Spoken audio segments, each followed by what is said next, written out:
The stars looked peaceful in the Corvin Nebula.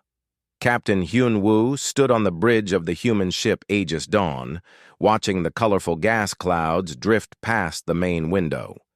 His crew had been out here for 3 months now, mapping new star systems and looking for planets where humans might live someday. "Captain, we're getting some strange readings from Sector 7, said Navigator So Young from her station. She was young but smart, one of the best pilots the Earth Space Command had ever trained. Her fingers moved quickly over the control panel. As she checked the numbers again, Hyun-woo walked over to look at her screen. "What kind of readings?" "Energy signatures." "They don't match anything in our database," So Young replied. She pointed to several blinking dots on her display. "Whatever they are, they're big. Really big."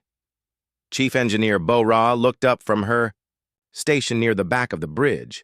She was covered in grease stains from working on the ship's engines all morning. "Could be natural phenomena. This nebula has a lot of strange energy patterns." Hyun-woo nodded, but something felt wrong. He had been commanding ships for 15 years, and he had learned to trust his instincts. "Bo-ra, run a full scan of our surroundings. So Young, plot a course away from those readings. Nice and slow." Before anyone could respond, the space around them began to shimmer. Hyun-woo felt his stomach drop as he watched 12 massive shapes appear out of nowhere. The alien ships were unlike anything he had ever seen. They looked alive, with smooth black hulls that pulsed like a heartbeat. Each ship was 3 times larger than the Aegis Dawn. "Red alert!" Hyun-woo shouted. "All hands to battle stations!" Weapons. Officer Taemin's hands flew over his controls. "Captain, I'm reading massive energy weapons on all 12 ships. They've got us completely surrounded." The bridge lights turned red as the alarm system activated. Through the corridors of the ship, Hyun-woo could hear his crew running to their emergency positions. The Aegis Dawn carried 30 people, all of them scientists and researchers except for a small security team. They weren't prepared for a fight like this. "Incoming transmission," reported Communications Officer Dong-soo. His voice shook slightly as he spoke. "Put it on screen," Hyun-woo ordered. The main display flickered, and a terrifying face appeared. The alien had gray-green skin covered in thick scales. Its eyes were completely black, and its mouth was filled with sharp teeth. When it spoke, its voice was deep and harsh. "I am Admiral Kresh Vel of the Velthak Empire," the alien said. "Your pathetic vessel has entered our territory. You will surrender immediately, or we will destroy you." Hyun-woo stepped forward, trying to keep his voice calm. "This is Captain Hyun-woo of the human exploration ship Aegis Dawn. We're on a peaceful scientific mission. We had no idea this was your territory." Kreshvel laughed, a sound like grinding metal. "Peaceful?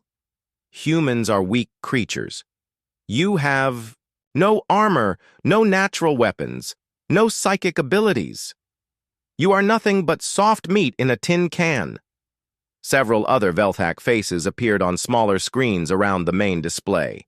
They were all laughing and making comments in their harsh language. Hyun-woo could see the contempt in their black eyes.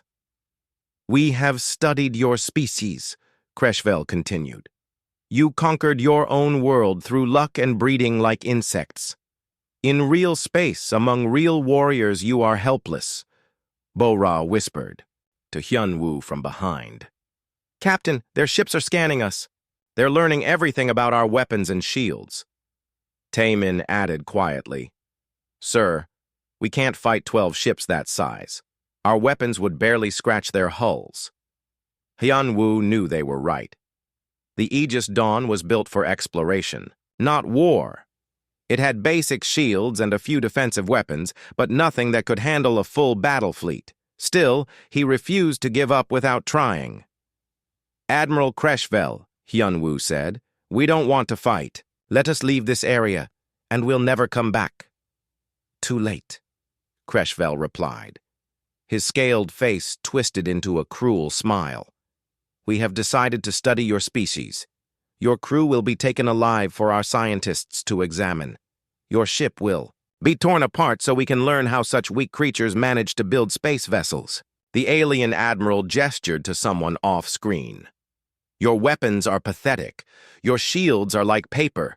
Your ship moves like a dying animal. How did such inferior beings ever leave their home planet? Behind Kresh Vel, other Velthak were pointing at displays that showed the Aegis Dawn. They seemed to find something very funny about the human ship. Their laughter filled the bridge. "You have 10 seconds to lower your shields and surrender," Kresh Vel said. "If you resist, we will disable your ship and take you anyway. But then, some of you might die in the process." Hyun Woo looked around his bridge.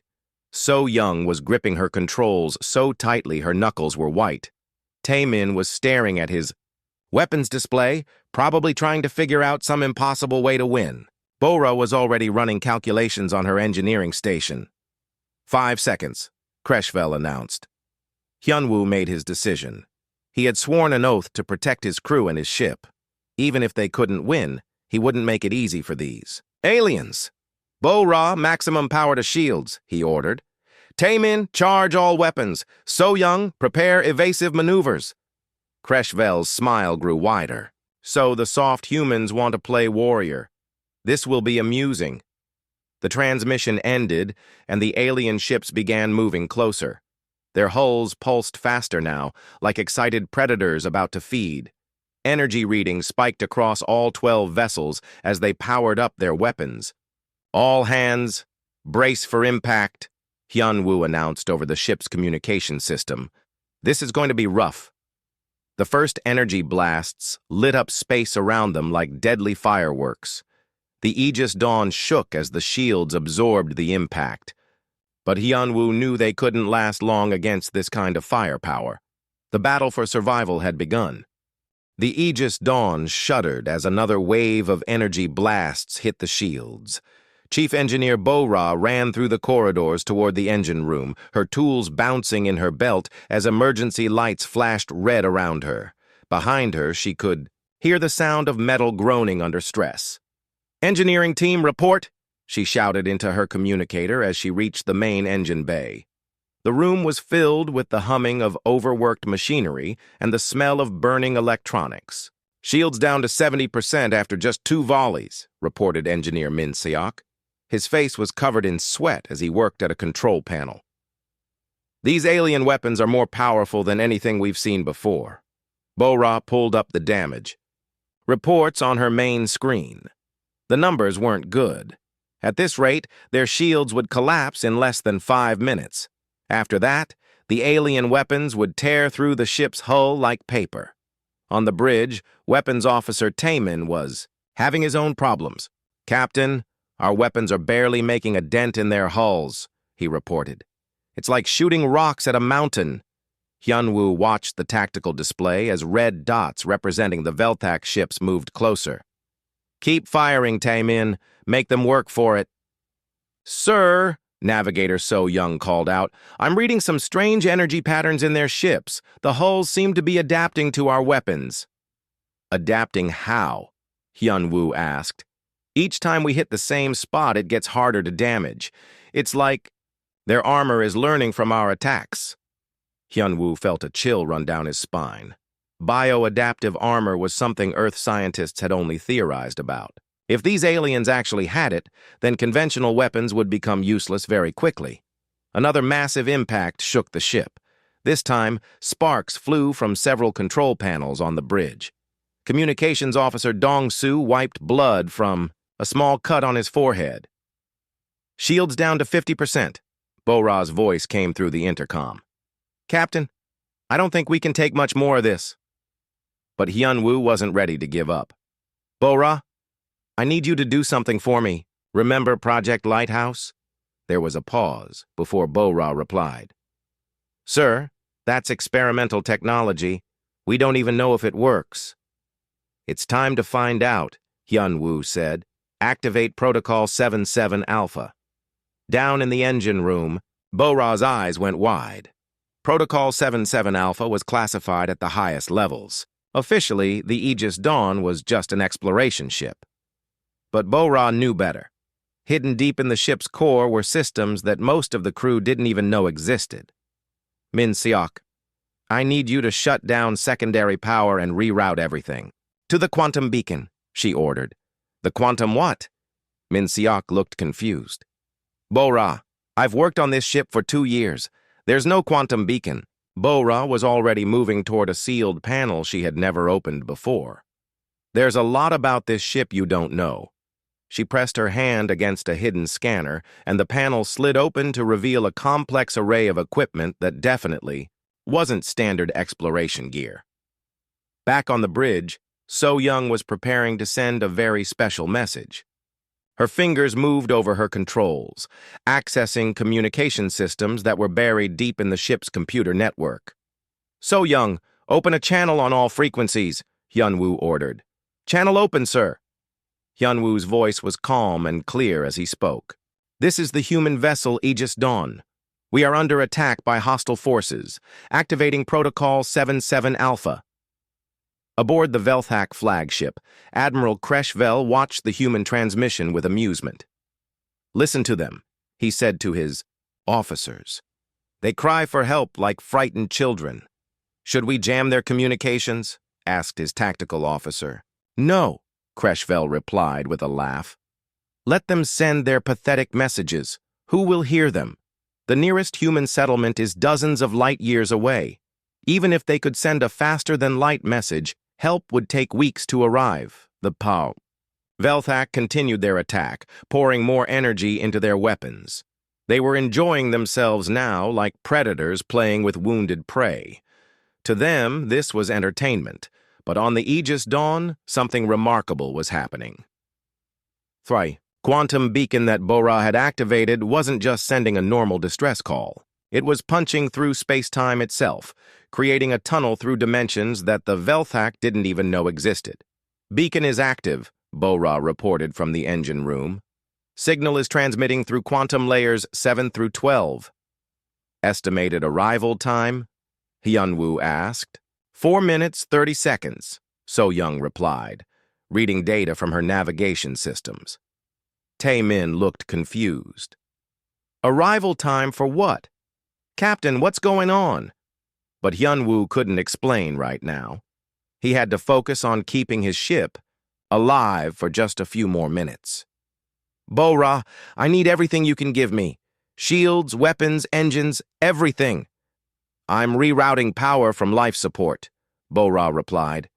That'll give us maybe 30% more shield strength. The Aegis. Dawn suddenly started moving faster and hitting back harder. The Velthak noticed the change immediately. Admiral Kreshvel frowned as he watched the human ship's energy output spike beyond what their earlier scans had indicated was possible. How are they doing that? He demanded. Our scans showed they were operating at maximum capacity. Unknown, Admiral, his science officer replied. Their power systems are more complex than we initially assessed. For the first time, Kreshvel felt a small twinge of doubt. The human ship should have been destroyed by now. Instead, it was not only surviving, but actually fighting back more effectively than before. Increase firepower, he ordered. I want that ship disabled now. The Velthak ships unleashed their full arsenal. Energy beams thick as tree trunks lanced out from their bioorganic weapons. The space around the Aegis Dawn lit up like a deadly light show. But the human ship kept dodging, weaving between the energy blasts with moves that seemed impossible for such a bulky vessel. So-Young's piloting skills were being pushed to their absolute limit as she threw the ship into turns that should have torn it apart. 30 seconds, she announced through gritted teeth. Hyun-Woo watched the countdown timer on his personal display. 25 seconds, 20, 15, all hands. Prepare for immediate tactical withdrawal, he announced over the ship's intercom. The Velthak heard the transmission and laughed again. Withdraw to where? They were surrounded, outnumbered, and outgunned. There was nowhere to run. 10 seconds, 5, 3, 2, 1. Space began to bend. The Velthak sensors went crazy all at once. Admiral Creshvell stared at his displays as numbers flashed and warning lights blinked across his bridge. His science officer was frantically trying to make sense of the readings. "Admiral, we're detecting massive space-time distortions," the science officer reported. His voice was shaking. "The fabric of reality is bending around the battle zone." "That's impossible," Creshvell snarled. "No species has that kind of technology." But even as he said it, he could see it happening with his own eyes. The stars were shifting position. Space itself was twisting like water going down a drain. The Velthak ship's biohulls were pulsing faster now, not with excitement, but with fear. On the Aegis Dawn, Navigator So Young was watching her instruments with growing amazement. "Captain, the quantum beacon is working perfectly. Dimensional barriers are collapsing in a controlled sequence." "How long until full manifestation?" Hyun-woo asked. 30 seconds to emergence," So Young replied. "The fleet is coming through right on schedule." Chief Engineer Bo Ra's voice came through the intercom from the engine room. "Captain, I'm reading massive energy signatures approaching through the quantum tunnel. Whatever's coming through, it's big." Weapons Officer Tae-min was still focused on the immediate battle. "Sir, the Velthak are increasing their attack rate. I think they're getting nervous about something." "Let them be nervous," Hyun-woo said with a grim smile. "Tae-min, prepare to mark targets for incoming friendlies." "Incoming friendlies?" Tae-min looked confused. "Captain, what friendlies?" Before Hyun-woo could answer, space tore open like fabric being ripped apart. Massive tears appeared in the darkness, and through them came something that made the Velthak fleet look small and weak. The human dreadnought Iron Will emerged first, its hull black as night and bristling with weapons. Behind it came 3 destroyers, the Storm's Edge, the Void Hunter, and the Starbreaker. Each ship was larger than anything in the Velthak fleet, and they moved with a precision that spoke of advanced technology and expert crews. Admiral Creshvell felt his blood turn cold. "Where did they come from? Our long-range sensors showed no human ships within 50 light-years." "Unknown, Admiral," his tactical officer replied. "They appeared through some kind of dimensional portal. Our sensors can't track how they traveled. Here." The lead human warship opened communications. Admiral Jin Ho's face appeared on screens throughout the Velthak fleet. He was an older man with gray hair and eyes like steel. When he spoke, his voice was calm, but carried a threat that made even the Velthak warriors nervous. "This is Admiral Jin Ho of the Human Defense Force," he said. "You have attacked a vessel under our protection. You have one opportunity to withdraw immediately." Creshvell's pride wouldn't let him back down. The Velthak Empire had conquered dozens of worlds. They had never retreated from a battle, even when outnumbered. "Human Admiral, your arrival changes nothing. We still outnumber you 3-1. "Numbers aren't everything," Jin Ho replied. "But if you want to test that theory, please continue your attack." The Velthak Admiral looked at his tactical display. 12 Velthak ships against 4 human vessels. The math seemed to favor him, but something about the human admiral's confidence made him hesitate. "All ships, maintain attack formation," Creshvell ordered. "Destroy the exploration ship first, then deal with the warships." But as the Velthak moved to resume their attack on the Aegis Dawn, they discovered something disturbing. The human warships had positioned themselves perfectly to protect the smaller vessel. Every angle of attack was covered. Every firing solution was blocked. Captain Dayun of the destroyer Storm's Edge opened a channel to the Aegis Dawn. "Captain Hyun-woo, this is Captain Dayun. We're here to escort you home." "Good to see you, Dayun," Hyun-woo replied. "We've been keeping these aliens busy for you." "We noticed. Impressive work with just an exploration ship." Commander Woo Jin of the Void Hunter added his voice to the conversation. "Hyun-woo, we've been monitoring their weapons. Interesting bioadaptive technology. Our science teams will want to study this." The casual conversation between the human officers was driving Creshvell crazy. They were acting like this was just another routine mission instead of a life-or-death battle. "Admiral," his weapons officer reported, "the human ships are scanning us with some kind of advanced sensors. They're learning about our weapons and defenses." "Impossible," Creshvell said. "Our biohulls are designed to resist scanning." "Nevertheless, they're doing it. And, Admiral," the weapons officer's voice dropped, "I think they're also doing something to our adaptive systems. Some of our biocircuits are reporting confusion." On the human dreadnought Ironwill, engineer Minho was working at a station filled with displays showing Velthak ship schematics. "Admiral Jinho, we've completed our analysis of their bioadaptive armor." "Findings?" Jinho asked. "It's impressive technology, but it has a critical weakness. The biocircuits that control the adaptation can be overloaded with the right frequency patterns." "How long to develop countermeasures?" "Already done, sir. We're uploading the solution to all ships now." Jinho nodded with satisfaction. This was why he loved working with human engineers. Give them a new problem, and they would solve it faster than most species could even understand what they were looking at. "All ships prepare for engagement," Jinho announced. "Remember, we want some of them alive for questioning." The Velthak finally realized that something had gone very wrong with their simple ambush. These humans weren't acting like the weak, frightened creatures they were supposed to be. Instead, they moved and talked like experienced warriors who had seen combat many times before. "Admiral Creshvell," his science officer called out urgently, "I'm reading massive energy buildup in all 4 human ships. Whatever they're planning to do, it's going to be big." Creshvell looked at the tactical display one more time. His 12 ships were still in attack formation, surrounding the human vessels. He still had numerical superiority. The bioadaptive armor was still mostly functional. His warriors were still eager for battle. But for the first time in his military career, Admiral Creshvell began to wonder if he had made a terrible mistake. "All ships, attack," he ordered. "Show these humans the power of the Velthak Empire." The space around the battle zone erupted in weapons fire as both fleets opened up with everything they had.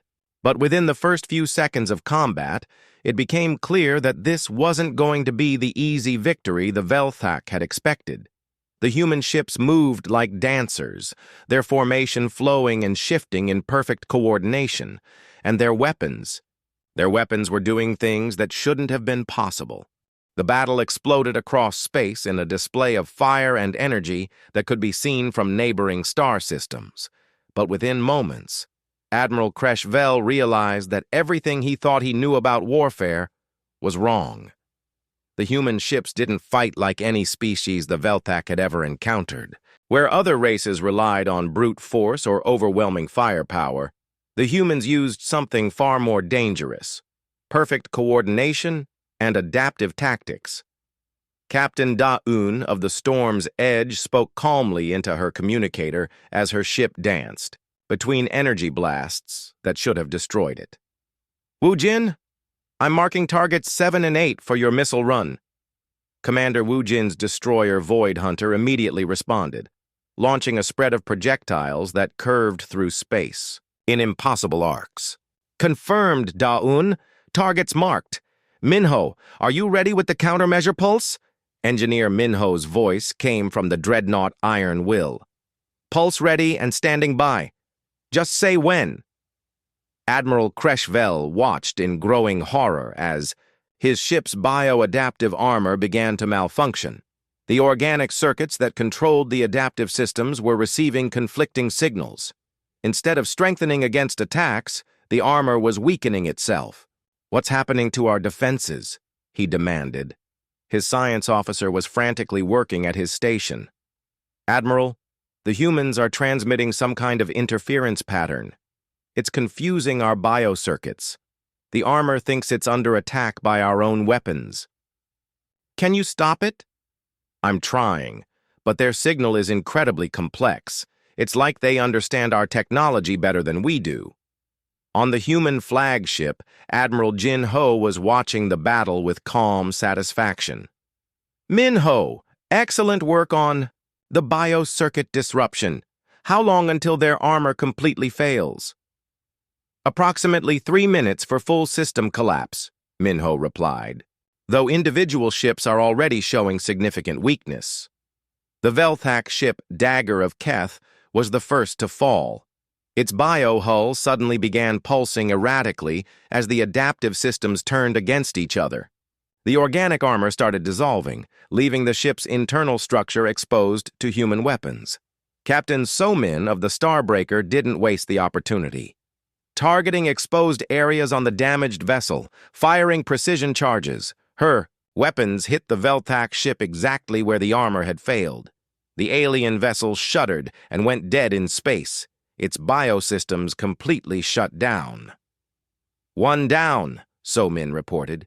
"The crew should still be alive. Their life support is intact." Admiral Kreshvel felt panic rising in his chest. One of his ships had been disabled in less than 2 minutes of combat. The humans had somehow turned the Velthak's greatest strength into their greatest weakness. "All ships, focus fire on the human flagship," he ordered. "If we can destroy their command ship, maybe we can disrupt their coordination." 6 Velthak vessels turned their weapons toward the Iron Will.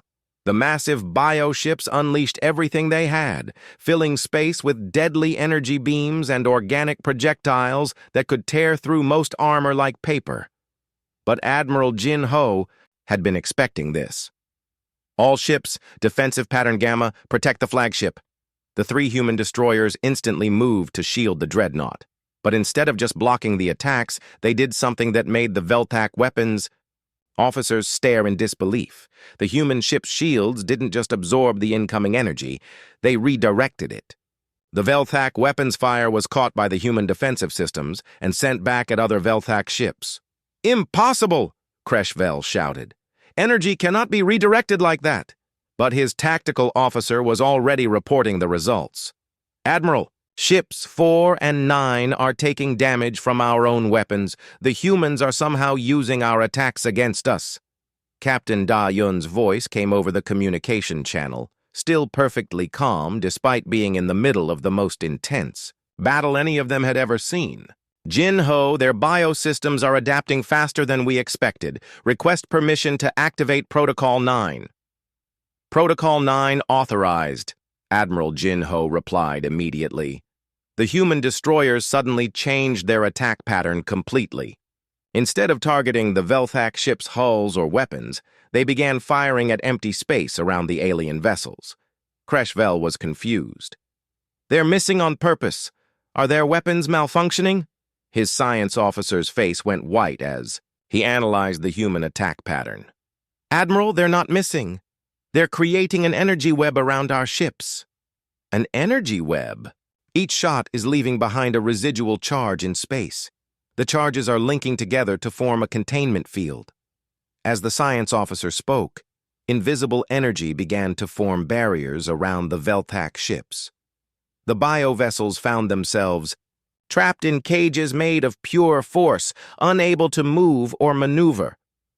"Clever," Admiral Jin Ho commented as he watched the Velthak fleet become immobilized.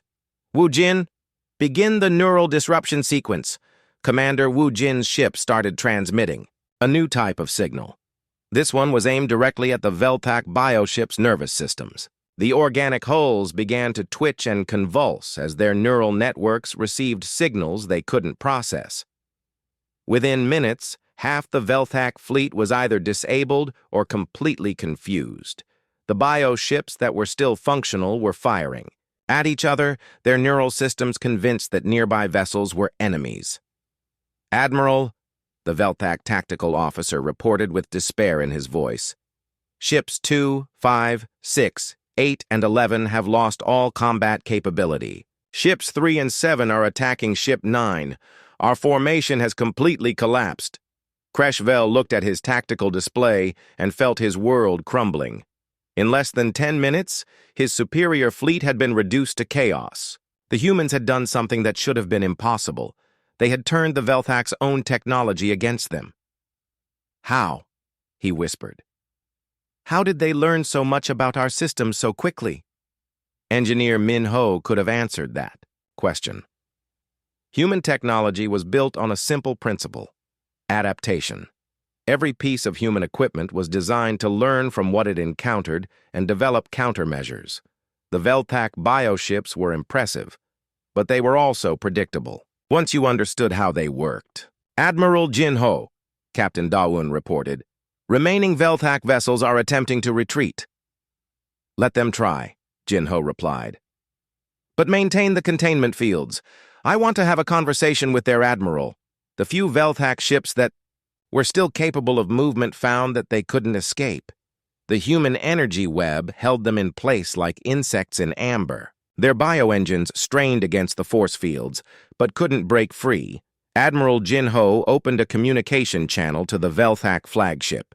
His face appeared on Creshvell's main screen, and the human admiral's expression was completely calm. Admiral Creshvell, Jin Ho said, I believe you wanted to study our species. Consider this your first lesson. Humans don't give up, and we don't fight fair. We fight smart. Creshvell's pride was broken, but his warrior instincts were still intact. You may have won this battle, human, but the Veltak Empire will send more ships, larger fleets. You cannot defeat our entire military. Jin Ho smiled, and it wasn't a pleasant expression. Admiral, you still don't understand. We didn't just defeat your fleet. We learned everything about your technology, your tactics, and your capabilities. Every ship you send against us will just make us stronger. The human admiral paused, letting that sink in. Now you have a choice: surrender and live as prisoners of war, or be destroyed. You have 30 seconds to decide. Admiral Creshvell stared at the human admiral's face on his screen. Around him, his bridge crew waited for orders that he couldn't give. Half of his fleet was disabled, floating dead in space. The other half was trapped in energy cages that his weapons couldn't break. His bioadaptive armor, the pride of Veltak technology, had been turned into a liability. 20 seconds, Admiral Jin Ho said calmly.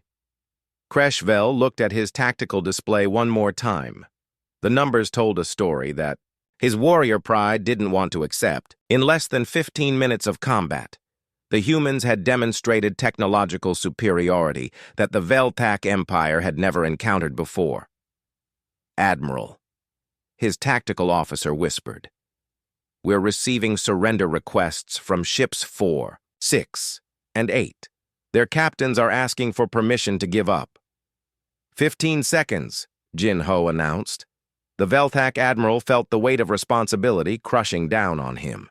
He had led his crews into this battle expecting an easy victory over weak, soft-skinned humans. Instead, he had walked into a trap that showed him how little his people truly understood about warfare in the greater galaxy. 10 seconds. Creshvell's communications officer looked at him with desperation. Admiral, Ship 7 just lost life. Support. If we don't surrender, the crew will die. 5 seconds. Admiral Creshvell closed his eyes and made the hardest decision of his military career. All ships, stand down weapons and surrender. Repeat, all Veltak vessels are to surrender immediately. The space around the battle zone suddenly became quiet. The energy weapons stopped firing. The bioships stopped struggling against their containment fields. Even the background hum of engines seemed to fade as both fleets waited to see what would happen next. Admiral Jin Ho nodded with satisfaction. A wise choice, Admiral Creshvell.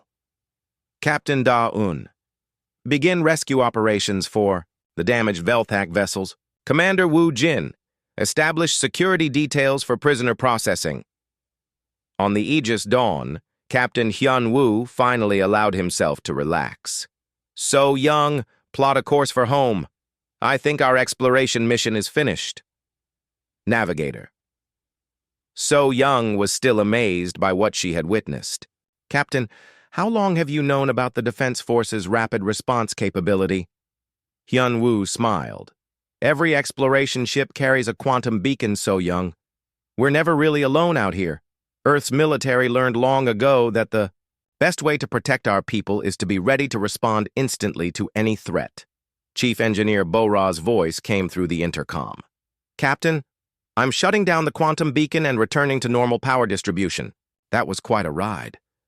Good work, Bora. You and your team kept us alive long enough for help to arrive. Weapons Officer Tae-min was studying the tactical data from the battle. Sir, I'm looking at the Defense Force's combat performance. Those countermeasures they used, how did they develop them so quickly? Human military doctrine, Tae-min, Hyun-woo explained. We don't just prepare for known threats, we prepare for unknown ones. Every piece of our technology is designed to adapt and learn. When we encounter something new, we don't just react, we evolve.